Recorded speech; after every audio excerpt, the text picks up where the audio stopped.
Whether you're a skeptic or a believer, join me, Rob McConnell, as together we'll investigate the world of the paranormal and the science of parapsychology here on the X-Zone Radio TV show on XZBN and the X-Zone TV channel on Simul TV.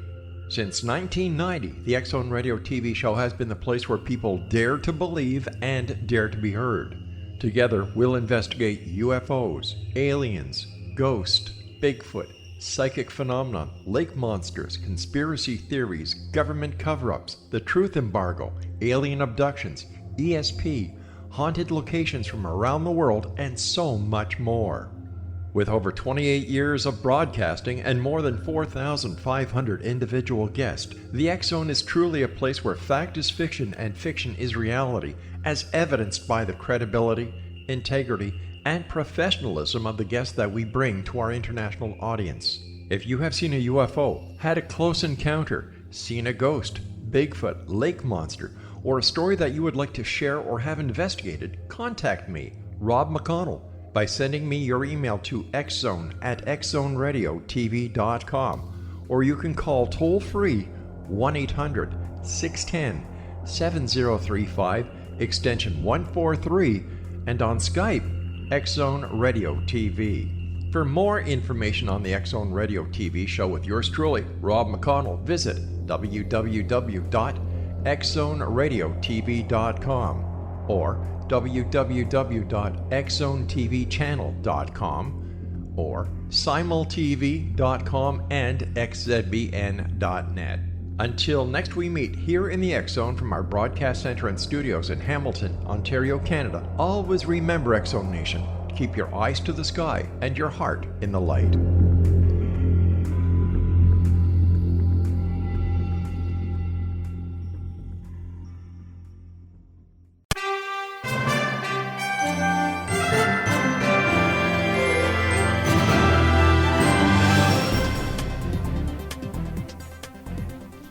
Welcome to another edition of Cal's Corner Radio here on the X-Zone Broadcast Network. My name is Kal Korff and I'm your host. The executive producer of the show is the one and only Rob McConnell.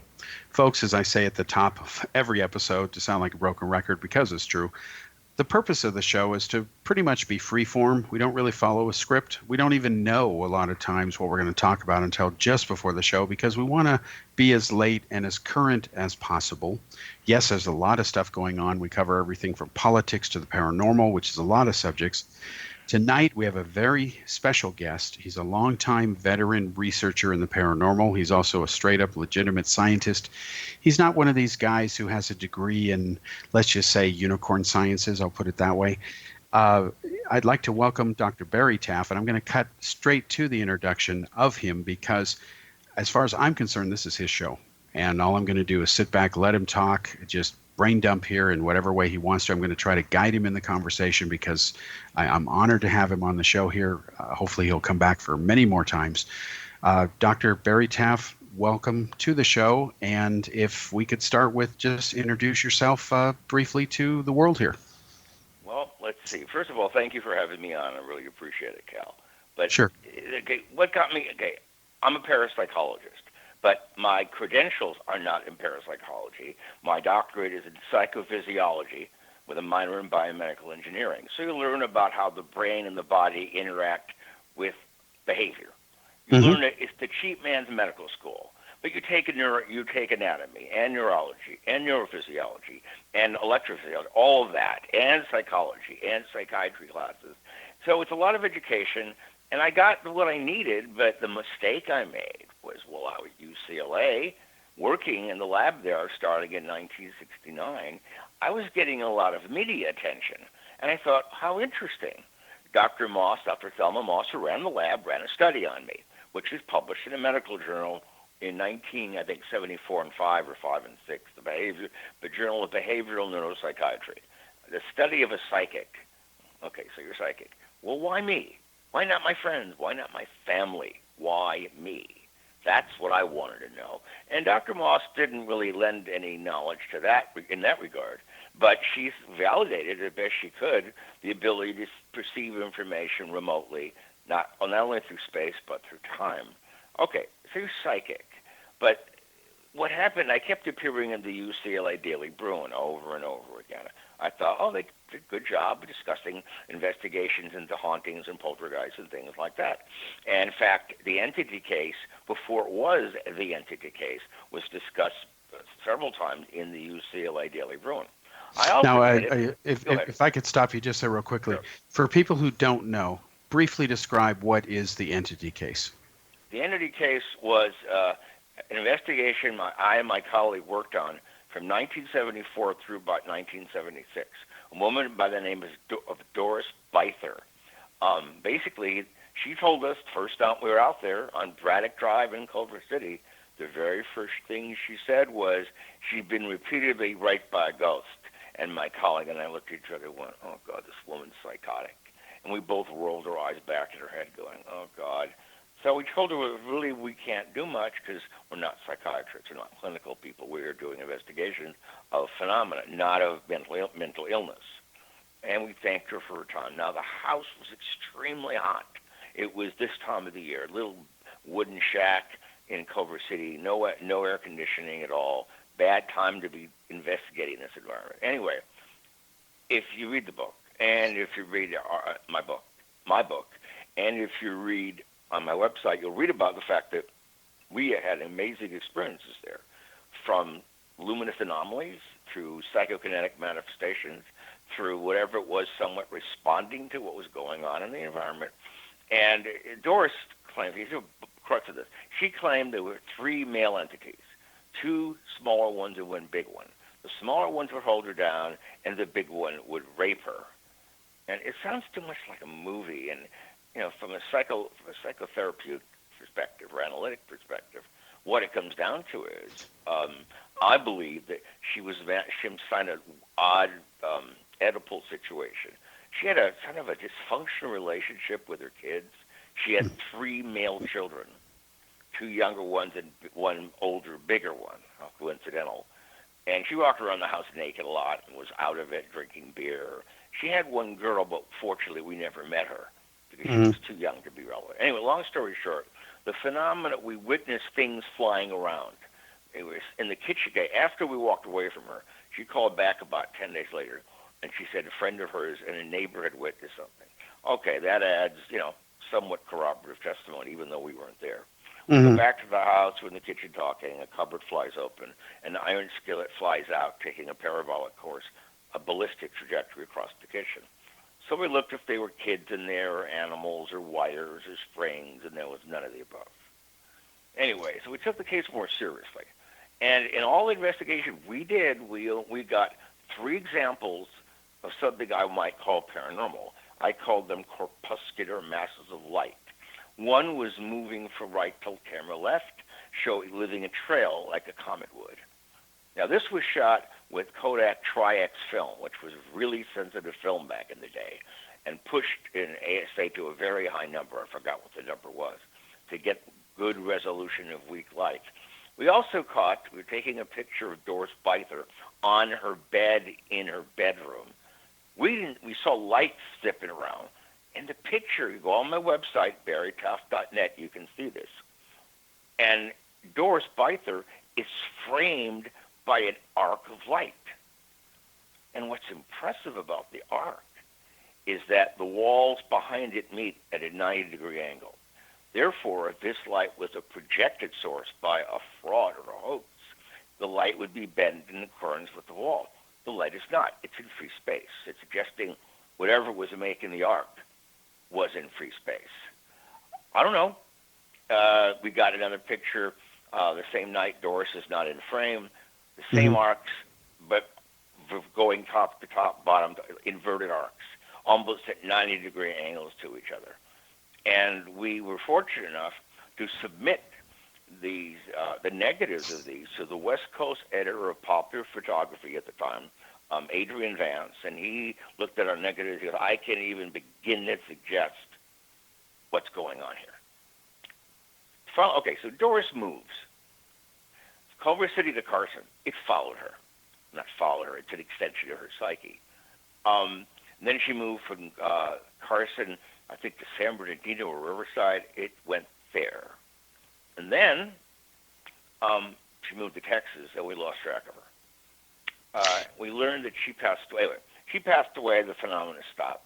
But what was unique about this is that we got to see things we knew weren't due to some manipulation of the environment through a hoax. Anyway, so that case was extraordinary. Okay, thank you for sharing it, especially for the younger, let's say people have gotten into the paranormal last 20 years or so. Let's call them millennials, for lack of a better term, because they just don't know this data. And being old school types like you and I, it's sometimes painful and comical to see some of the stuff floating around out there, because if they knew the old classic data, they wouldn't dare make some of the statements they do today. Now, I want to bring you back to an important point here, because there are parts of this that I had not heard before, but it's potentially exciting here, meaning, and I think this is what you're getting at. To use an analogy here, what you said reminded me of an opportunity that presented itself with the now infamous Billy Meyer photographs. For example, as you know, he's gotten over 1,000 of them, but there's many of them where they're taken during the day. And if this is really a 7-meter spacecraft, 22.75 feet in diameter, X number of meters away, you can actually see on the bottom of the metallic surface of this craft, whether it's a model or a real large ship, the reflection of the ground below. And there's mathematical exercises you can do, and you certainly know this, where you can calculate the surface reflectivity and show whether it's a large area or a small model. One consistent problem with the Meyer models or photographs is that the bottoms are consistently dark, indicative of a small surface area to reflect the light. They should be lighter if they were really 22.75 feet in diameter. So on that similar note, your comment that the light did not bend, it indicated it was in 3D space, 4D if you include time. That's interesting, because you're right, you wouldn't have that if it was some projected artifact that would bend based on the surface that the light struck. Yeah. So have you taken that part of this case further? For example, Bruce Maccabee is an optical physicist. Have you taken that part of it? Because that is rather interesting. That thing usually doesn't occur. Right. And what's most important for everyone to understand here about this case is what we visually observed, we could not photograph. What we photographed, we never saw. A little further in the case, this is in my book and on my website. At one point, the lights coalesced to the corner of Doris's bedroom, and they coalesced into an apparition from about the waist up, large, well, probably 7 feet tall, if not taller, very muscular, and it was articulated. You could see the brow ridge, the jaw, the cheekbones, no hair per se. You could see the biceps, the pectorals, and it went down about the stomach, and it was moving as if it was looking at us. And then, poof, the light went off. And the lights that appeared were always lime green in color. Don't ask me why, because in my book I talk about this. In the article I talk about this. But again, you had up to 25 people seeing the same thing at the same time, yet we couldn't photograph it. Yet what we saw, yet what was photographed, we never saw. So there's a disconnect. There's something in the middle we don't understand. And, the theories are, one of the theories that the light was moving with such speed that I have to cut you off for commercial, sorry. Okay. We'll be right back. Okay, take care. Okay, no problem.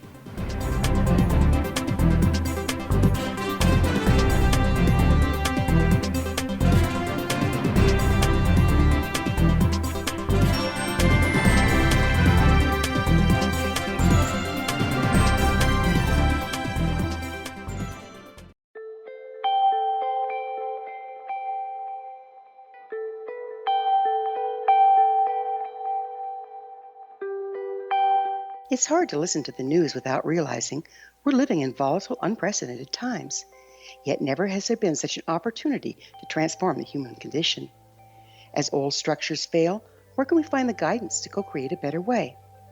Find Your Path Home is an ever-evolving, leading-edge information, education, and healing resource center designed to support and guide you on your path to unity and enlightenment. Based on sound principles employed by shamans worldwide, we provide techniques that can support you through the current transitions, offering online shamanic classes, international long-distance shamanic healing sessions, complimentary Mission Evolution radio episodes and Stairway to Heaven TV vignettes, seminars, retreats, and much more. All of this can be found on findyourpathhome.com. So I was watching the X Zone TV channel last night when I was abducted by aliens, and they kept repeating to me over and over again, simultv.com, simultv.com. What's simultv.com? That's what I asked them. They had it written on the side of their UFO. How do you spell that? UFO. No, I mean simultv.com. simultv.com. simultv.com. Right. simultv.com. Interesting that you were abducted by aliens in a simultv.com UFO last night. Oh, yeah? Yeah. Now that you mention it, I remember now last night I was awakened from a deep sleep. My great-grandmother was standing there. She said she'd come from the hereafter to tell me about simultv.com. She even spelled it out for me. simultv.com, sonny boy. simultv.com. simultv.com, sonny boy. Wow. Yeah. Guys, you'll never guess what my psychic guru just told me. simultv.com. Exactly. Are you guys psychic too? Of course. We all know about simultv.com. simultv.com.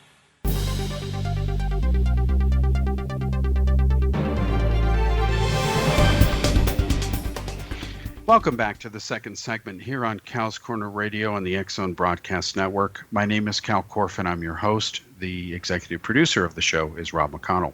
I had to cut off our guest because we had to go to a commercial. Dr. Barry Taff is our special guest for today, and he was talking about this case, which a lot of younger people who study the paranormal may not have any knowledge of, but it is a foundational case in the sense of it is part of the classic lore or literature or case material, if you will, of the so-called paranormal. I'll let Dr. Taff pick it up from where he was before I had to jump in and interrupt him. Go ahead, Barry. Continue. Right, now, where did I leave it off? I don't, to be honest with you, I don't even. Well, yeah. First of all, let's start by saying you have a new book out. The book's. This isn't a new book. The book's been out for 9 years. No, what I mean is you on your website. I saw a book on there. I want to please give your website information out and the name of the book where they can learn about this case and see the photos you were talking about. My website is www.barrytaff. That's TAFF, not SS or SF. barrytaff.net, and you'll find over 100 detailed articles in different areas, and just talks about my book. You see some photos of my book in the background. The book is Aliens Above, Ghosts Below, Explorations of the Unknown. I'm writing a second book. I can't discuss the title, but it's going to be far more intense and provocative than the first book was. Now, if you'll continue from where you were talking about, I had mentioned that, like the Meyer case, for example, you could look at the bottoms of these objects to see whether they were large models or not. They turn out to be small models, rather. In this case, the light seemed to be in 3D or 4D space. You said it didn't resemble what you visually saw. There were up to 25 witnesses. That's where where I jumped in and interrupted you. Yeah.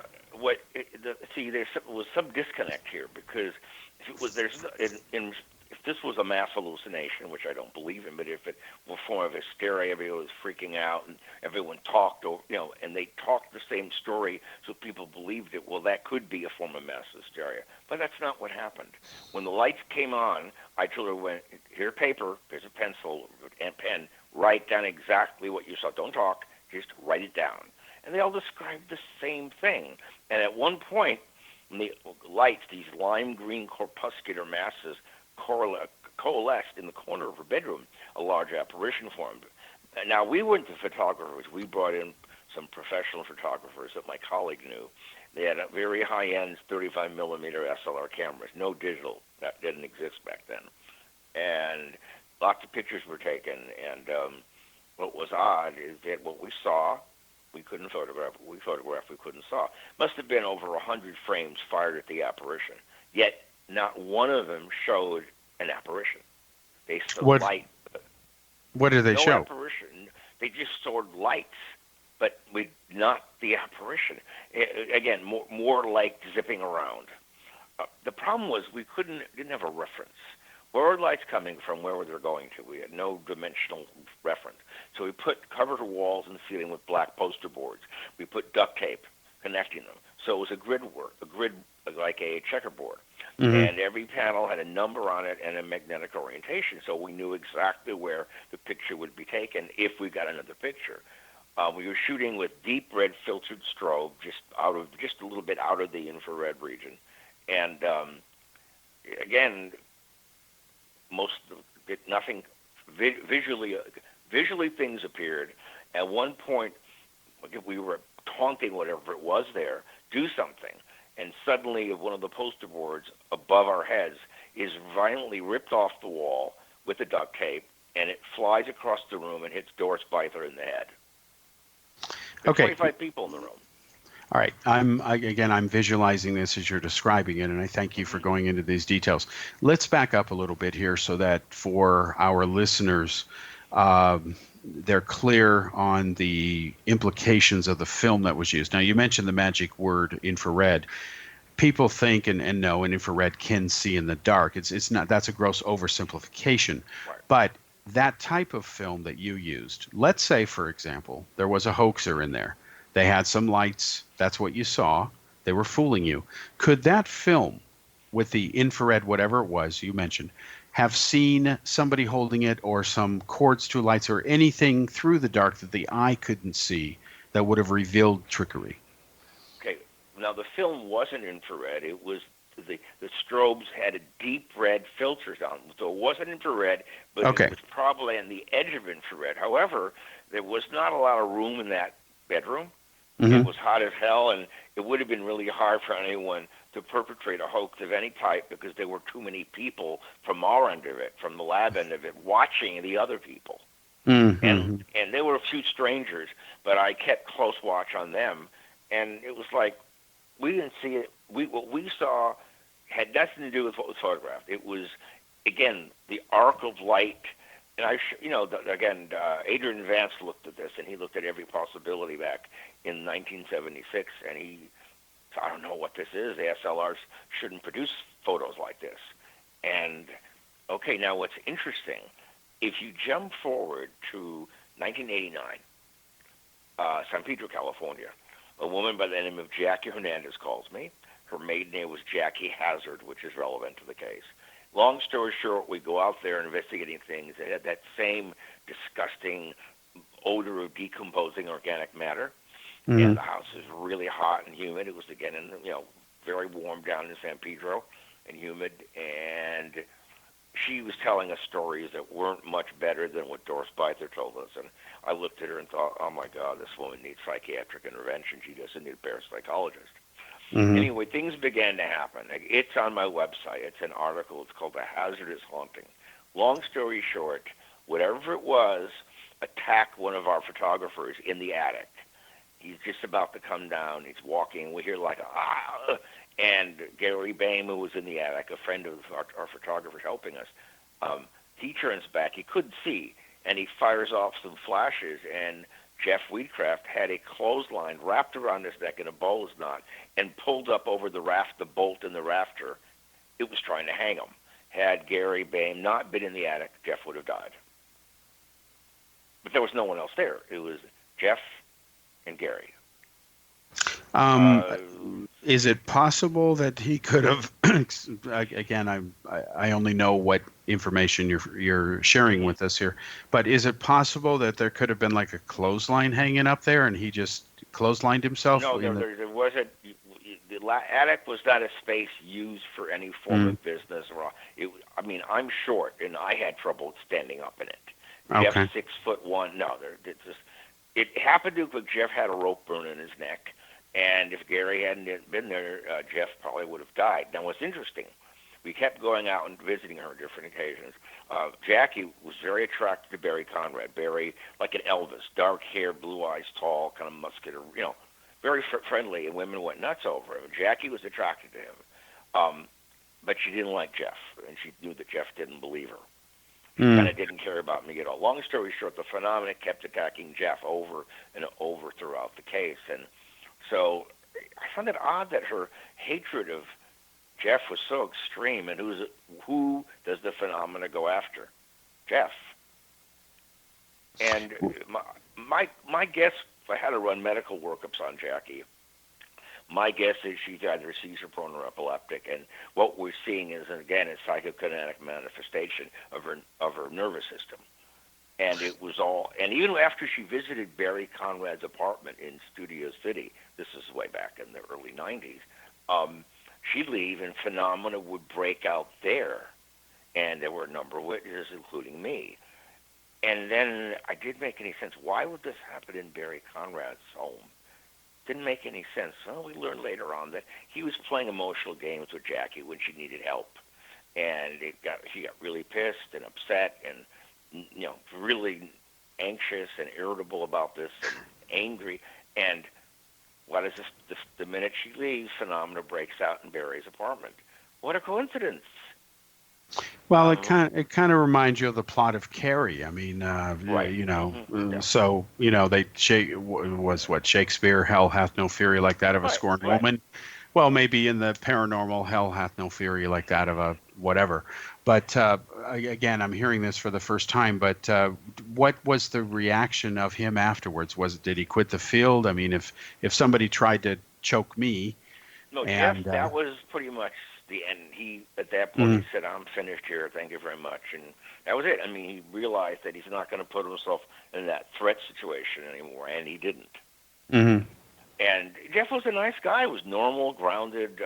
He used to be a model when he was a lot younger, and he taught school, and he was a principal in a high school in the Midwest or something like that. It really messed him up big time. And what's really strange about the case is that I was going to say something during the break, and I forgot. It was something. Jackie, this all happened in San Pedro. So she moved from San Pedro up to Weldon, which is North California. And when she's gone, new people move into a little bungalow on 11th Street, or whatever it was. Knowing nothing about her presence, we hadn't been interviewed anywhere. No articles have been published, nothing. And independently of Jackie, phenomena breaks out with them that was similar to Jackie. Objects flying, an apparition, banging noises, things moving, disembodied voices. But they knew nothing about what had happened before. Meanwhile, Jackie has moved on, but the phenomenon is still occurring with her. And we're going, wait a minute. We've seen this before, and we've seen it again. It's more like a contagion. You're healthy. You go visit some friends of yours. They have kids. They're sick, but you don't see your friends. You don't see the kids there in the back rooms choking and blowing their nose. You then come home, you get sick, you give it to your wife and to your kids. Right. You know it's a vectored pathogen. I think there's something similar going on here, but it's not biologic. I think it's a form of energy we don't yet understand. Okay, we'll be back after this break, and we'll pick it up from there. Thank you.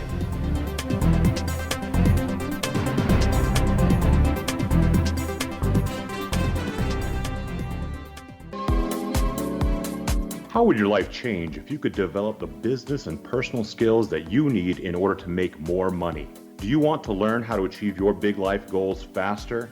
Then go to findhiddenmoney.com and get the Goal For It online course. The course teaches you how you can set and achieve your biggest goals while completely overcoming the roadblocks to your goals so that you can realize your dreams and imagine more success. Go to findhiddenmoney.com. Memorable dynamic presentations are a not-so-secret weapon in the business world. Do you have a powerful message that must be shared, but you haven't found a way to deliver that message? Do you want to be known as a top public speaker who gets amazing results? Are you ready to create and deliver your powerful message? Thomas Hides can help you create and deliver your speech to get the results you desire. Visit iconquality.com. Did you expect your business to flourish, but instead it plateaued or didn't get off the ground yet? Would you like to achieve massive goals and discover new sources of income within your business? When you're ready to experience that type of success with fast results, Cindy Hendricks is the business coach for you. Her work with entrepreneurs and business owners has been life-changing. To get you and your business where you want to be, go to imaginemoresuccess.com. Has the fear of public speaking stalled your business or personal life? What would you give to develop and maintain supreme confidence? Have an invaluable private program to always perform at your best. Imagine how you would feel. You can have all that and so much more today with Thomas Hyde's life-changing course called Number One Fear Unleashed. Visit numberonefear.com and be liberated from your fear of public speaking.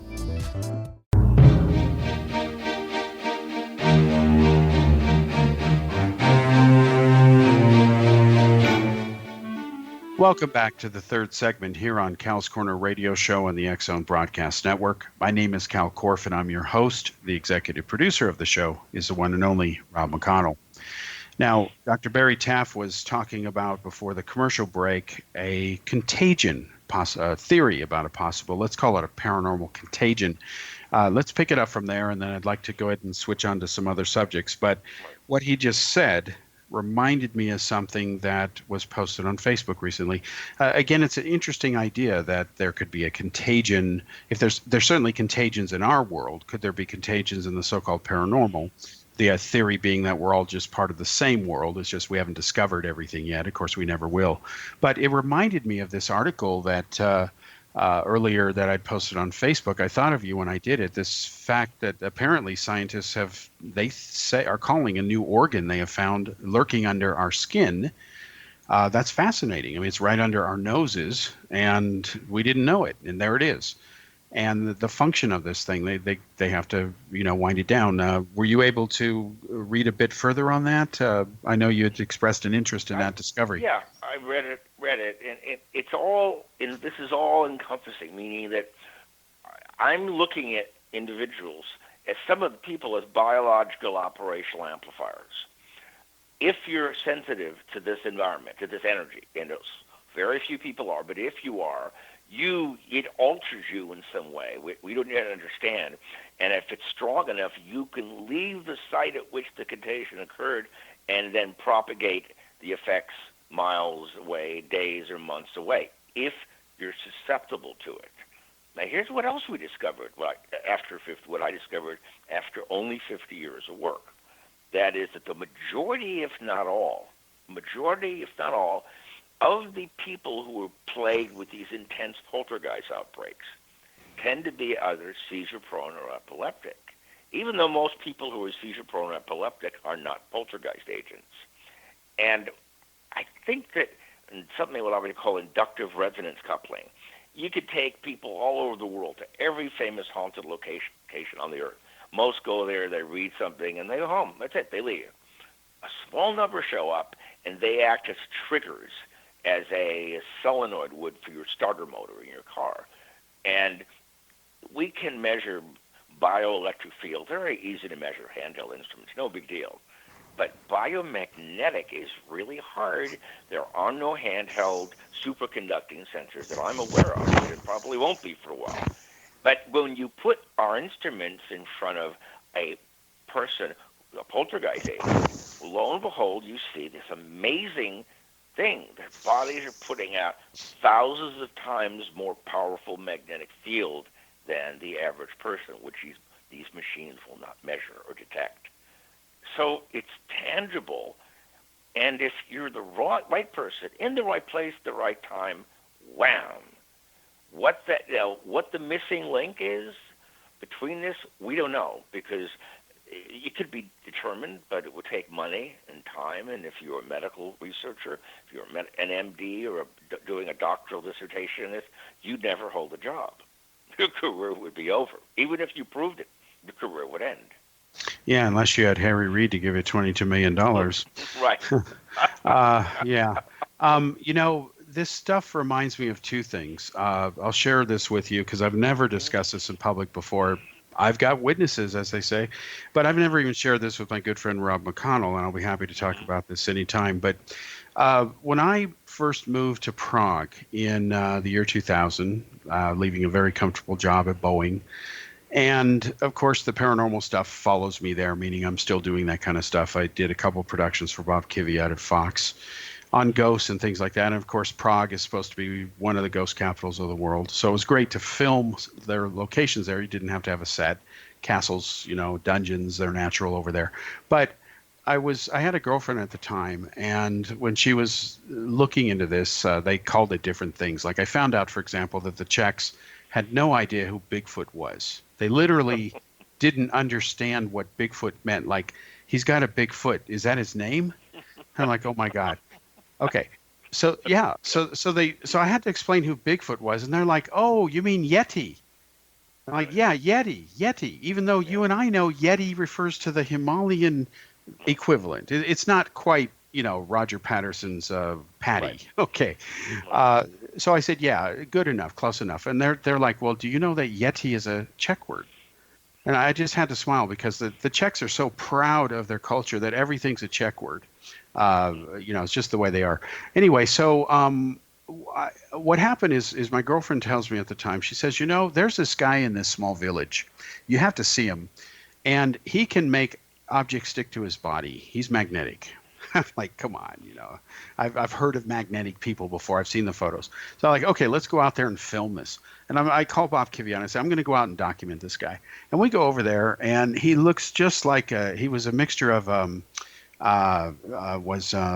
Bulgarian and Czech, husky lumberjack type guy with handlebar mustache, a Slavic version of Paul Bunyan, and basically he takes off his shirt, he does these breathing exercises and all that stuff, and then does whatever a magnetic person's supposed to do to warm himself up.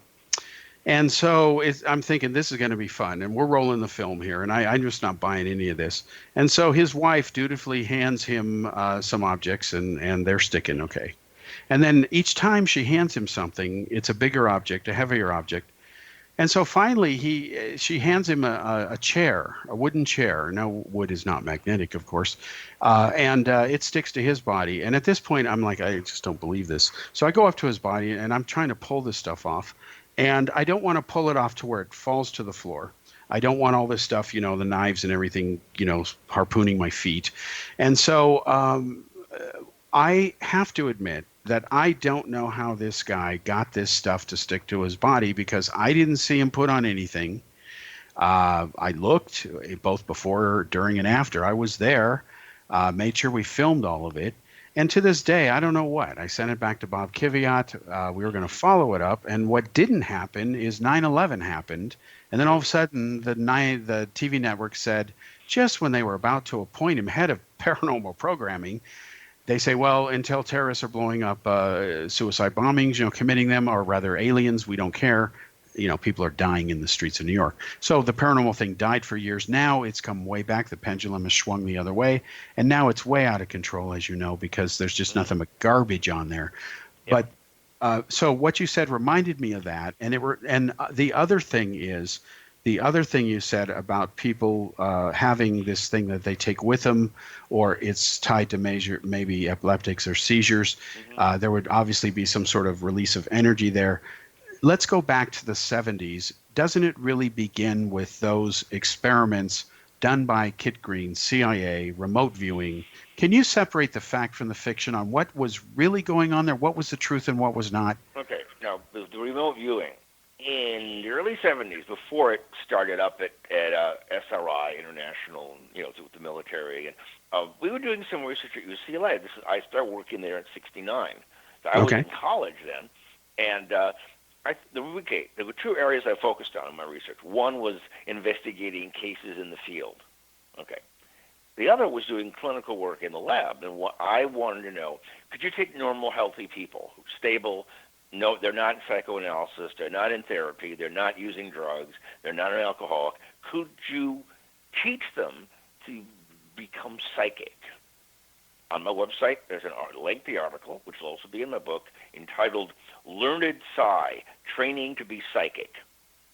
And we found that there's a small percentage of the population we saw could indeed do this. They could be taught to do it by being given very quick, very comprehensive feedback to when they're right versus when they're wrong. It's positive reinforcement. Okay.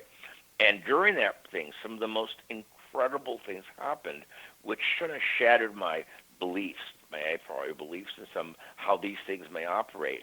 It's way beyond anything we can understand. Yes, humans, some people can see things at a distance. clear as a bell. Yes, we can also influence things at a distance. A little harder to do for most, but it can be done.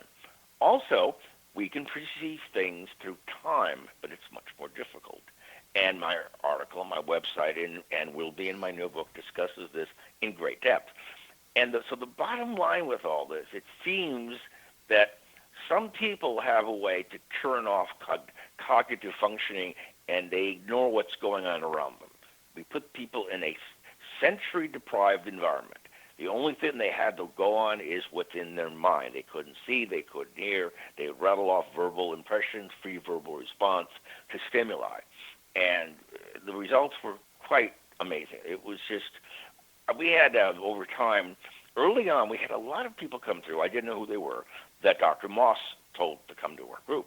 But we did know they were from DARPA, they were from CIA, from NSA, from ONI, from ONR, from all these different groups, and they would task us and have us do things. We didn't know who they were. And some of what we came up with was so state-specific that they demanded we release the audio tapes we had made because in this particular instance, we had described the Ohio-class sub development, the new version of the boomer sub that were being developed, for the Trident missile, and with such clarity that they felt it was a national security issue.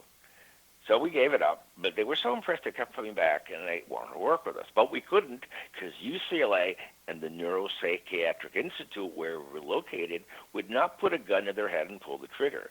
Political affiliation with parapsychology, even back 48 years ago, was a no-no. It would have destroyed their reputation. They were doing psychosurgery, orbital undercutting, good old Dr. Jolyon West. He hated us, and for good reason.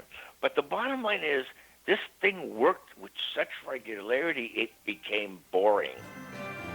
Okay, we'll be back after this commercial break, and we'll continue.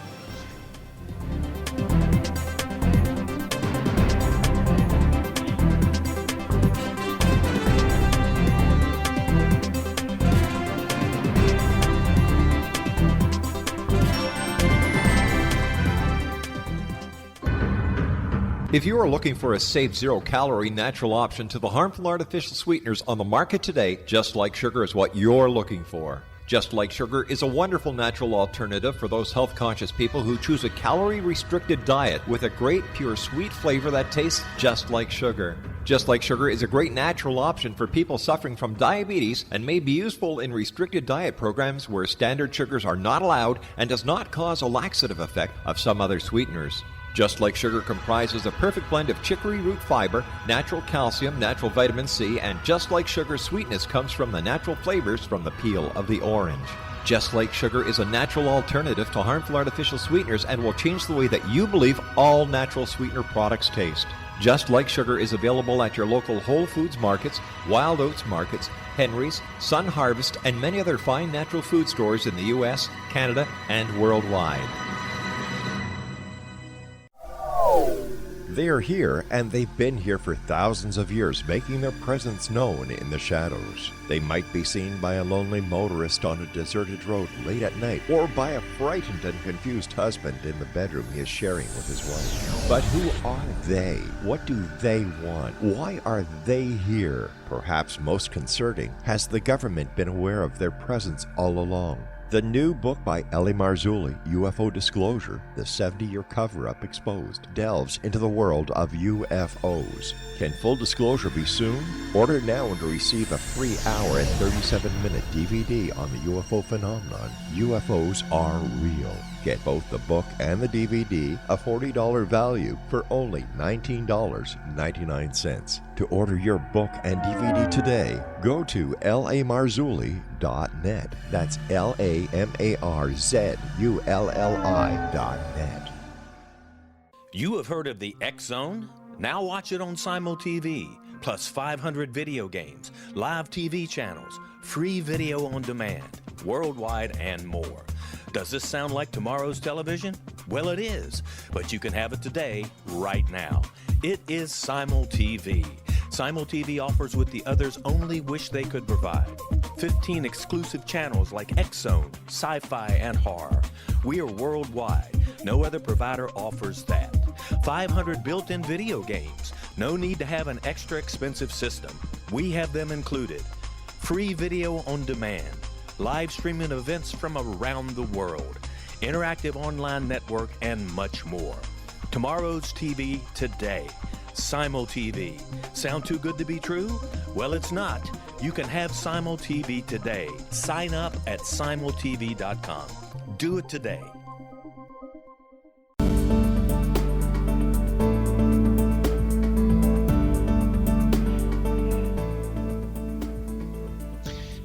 Welcome back to the fourth and final segment here on Kal's Corner Radio on the X-Zone Broadcast Network. My name is Kal Korff. I'm your host, of course, and the executive producer of the show is, as usual, Rob McConnell.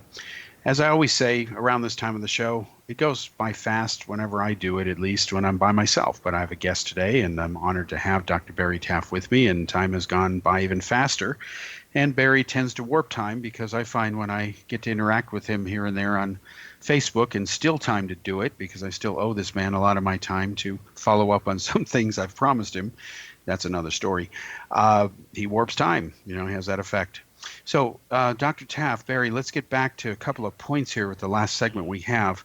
Again, going back to the days of Stanford Research Institute, what is called SRI for people who don't remember that, younger people. We had, again, the CIA in there. You had DARPA, you had Department of Defense, the three-letter entities that you mentioned, almost to the agency, where it's, of course, the same ones who not only got involved with Stanford Research Institute, but later audited that work and found problems across the board. Not to say that, nothing was going on, that they found problems in that area, but they also found lack of controls in some of it that meant they couldn't really say for sure what was going on, and they wish that hadn't happened. So now that this is cropped up again in the form of what the History Channel has been airing, you've got Dr. Hal Puthoff again in the news off and on. You've got Dr. Kit Green, who ran the CIA's Weird Desk. Kit Green, of course, has been connected with Skinwalker Ranch, and I guess based on the CIA files, had studied people who may have had a paranormal experience to see if there was some sort of residual fingerprint. Is that correct? Well, it's a commonality. It's like I said, a small group of people that worked with us when we were doing the clinical work at UCLA seemed to be, they could learn quicker. For whatever reason, they were able to alter their own consciousness through progressive relaxation methods we taught them, and it worked. Other people could not. They couldn't turn off their conscious thinking process. And it got so intense at one point where one time, I can't remember I won't reveal the name, but we had different entertainment people coming, to the producers, directors, actor, and this one guy shows up, and we all know who he was, and he's passed away, but I can't use his name, and he gave us a target, and clearly it was a woman's name. We didn't know who she was, never heard of her. We'll go into this, again, no feedback initially, and we're describing, and I think I and a guy named Steve in the group, who was also very gifted, we said that this is not a woman, it's actually a man who is a transsexual or something like that, and we go off, the light came on, this guy freaked out, jumped up, fell off the chair, and ran to the door, almost knocked himself out, and then ran out of the room and never came back. Okay. Brought up the group and said, yeah, we were accurate. The more somebody wanted to hide something, the more likely it was to surface. Another instance, a poltergeist agent I knew came to our group in the late 70s, and I knew who she was. No one else did. Long story short, pitch black, sensory-deprived environment. Suddenly, this huge ball of red light comes zipping out of her body, shooting across the room. Everybody jumps. What was that? She didn't stay long after that, and she never returned. But one last thing that happened was amazing. We tried doing our first precognitive session. The real-time stuff became boring. We know we could do that. Okay. So we said, describe the randomly chosen target from the first session of the next week. Week away, could be anything. So we rattle off these impressions of a tall, blue-eyed blonde woman in this beautiful beige pantsuit, and she's lived in a 3-story home in the Hollywood Hills, and a baby grand piano. We see a tall man dressed in black with a black hat, black mask, black cape, black shirt, black belt, boots. black, black, black, and an imposing sword, and we think we're losing our minds. So the next week, new people come in through third parties, each given a sealed envelope with a number in it, 1 to 12. We then rolled, and we also named the chair number she was sitting in the week earlier, which is underneath the chair. You can't see it unless you flip it over. So people come in, we give them all the numbers, and then we say, okay, we roll the dice, and we say, everyone, open your packet, and whatever number, let us know if it fits the numbers on the dice. So this woman goes, yeah, it fits me. We didn't remember what we said a week earlier. It was too long ago. So we told her, take the recorder. If you hear anything specific that relates to you, really specific, stop it. If not, don't. So we describe her. Yep, face, hair, eyes, height, figure, clothing. Yep. Okay, could have been coincidence. We then talk about the chair she's sitting in, of her own, meaning she sat in the one chair we named a week earlier, which they were never in the same place every week. They were moved around, so we didn't know what number was under what chair. They were all the same. Then we just talk about the 3-story home in the Hollywood Hills. Yep, that's where she grew up. A black baby grand piano. Yep, yeah, family had that. That could have all been coincidence, right? The tall man in black, who were all black with the mask and the sword. She turns to me, and she goes, how do you know who I am? And I go, what? How do you know who I am? I go, what are you talking about? What are you? I'm Tony Williams.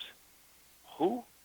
Her father was Guy Williams, who played Zorro for Disney. I was going to say, it sounds like you're describing Zorro, yeah. And she said, when did you make this tape? I said, a week ago. A week ago? I didn't know I was coming here till a few hours ago. What? Wait, how do you, I don't understand it. I go, neither do we. But it so unnerves some of our people, they couldn't take it anymore. We don't like this. This isn't fun. It's spooky. Well, you mentioned something that before the break that made me flash back to my recent rereading of CIA material that's been declassified, because in investigating Harry Reid, which started out as a Daily Post X Zone investigation, we've done a couple shows on it. Then, of course, I've had Bob Kiviat on this show to talk about his lawsuit and stuff.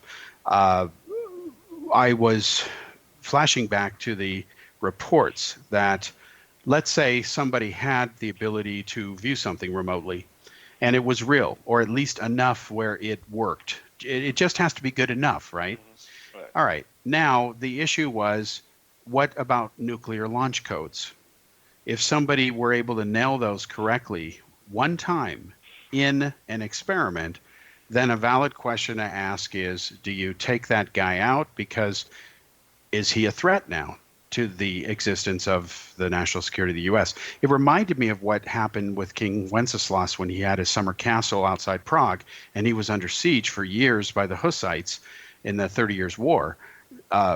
They were trying to cut off his water supply. So when they found a secret well and dug it hundreds of feet down, they killed the workers who dug that and found the water, because if anybody had talked, the empire would have been over.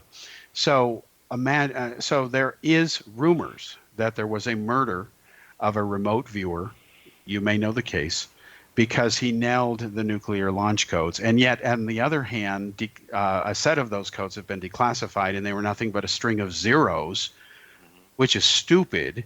And the idea is, if they're nothing but a bunch of zeros together, you just have to remember how many. You can't screw up the code and miss your chance to nuke Russia. Unbelievable. Yeah, unbelievable. This stuff gets really state-specific to where it's... Now, one last thing. Yeah. A girl was a regular. I can't say her name. She's a retired psychiatrist now. She came to our group once at the insistence of Dr. Moss. Mm-hmm. We knew nothing about her. So she gives us a target, and we're rattling off a bunch of weird names, phonetically sounding names, blah, blah, blah, blah. Okay.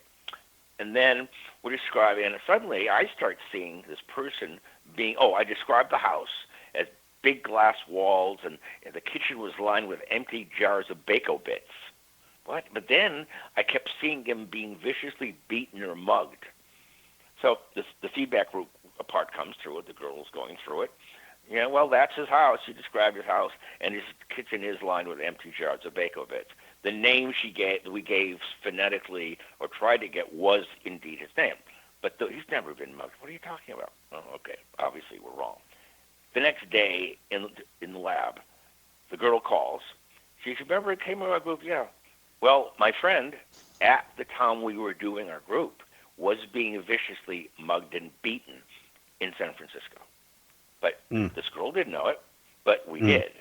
So again, the notion that information is equally distributed through space and time, meaning everything is everywhere, it's the ability of people to access it. If you can access it, okay, you can perceive things in the past, you can perceive theoretically things in the future, and things at a distance. But when it comes to the future, there are problems, because if information is equally distributed, which I believe it is, does that mean that our future is as immutable as the past? And what if that's true? How many degrees of freedom do we have? Well, for example, and I'm sorry we're running out of time, we'll have to continue this, but, in addition to the so-called Einstein paradox with what would happen if somebody traveled back in time and killed their own parents, would they exist? What I wonder is, the observation in quantum physics that just looking at something influences it. Okay, if that's the case, and they say it does, it never ends. You can't do anything without influencing anything. The question is, to what degree do you, and is that really relevant 1 billion light years away from Earth? Why is the universe expanding faster than the speed of light if the speed of light cannot be exceeded? I don't understand it, Well, I mean, one of the theories I came up with, based on the data I've collected in the remote viewing research or ESP research we were doing, the only theory that makes sense is the holonomic one or holographic, where, our brain is somewhat related to that in terms of neural holography. Okay, Dr. Taff, we got to go, but we'll have you back on and we'll pick it up from that point, okay? Okay, I promise. Sounds good. All right, thank you. We'll do this again. Thank you. My pleasure. Thank you. All right. Bye-bye. All right, take care. All right. Bye-bye.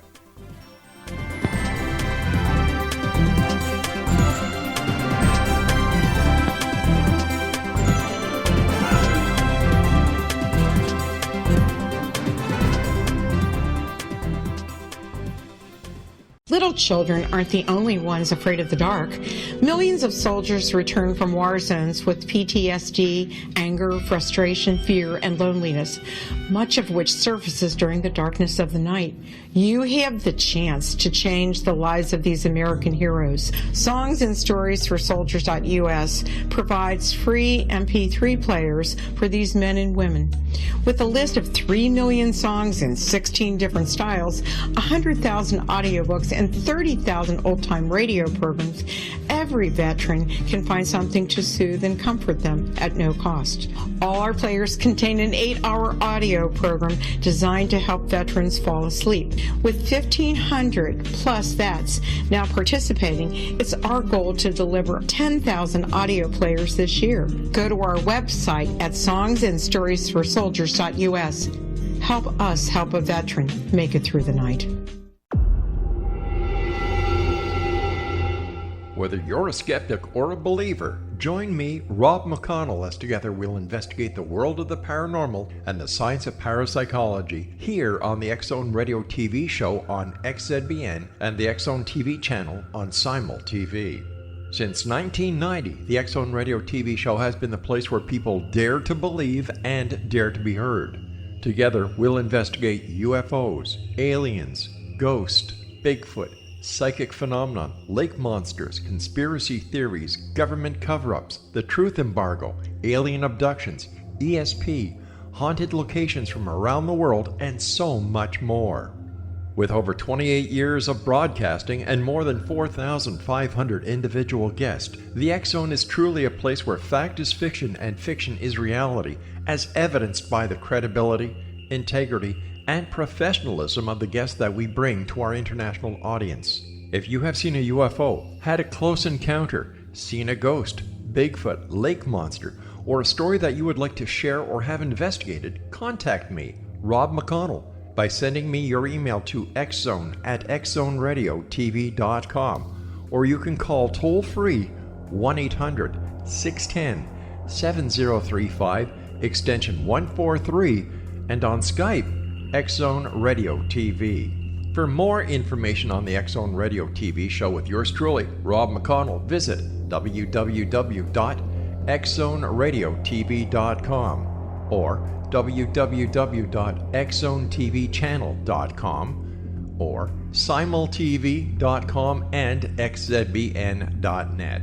Until next we meet here in the X-Zone from our broadcast center and studios in Hamilton, Ontario, Canada, always remember, X-Zone Nation, keep your eyes to the sky and your heart in the light.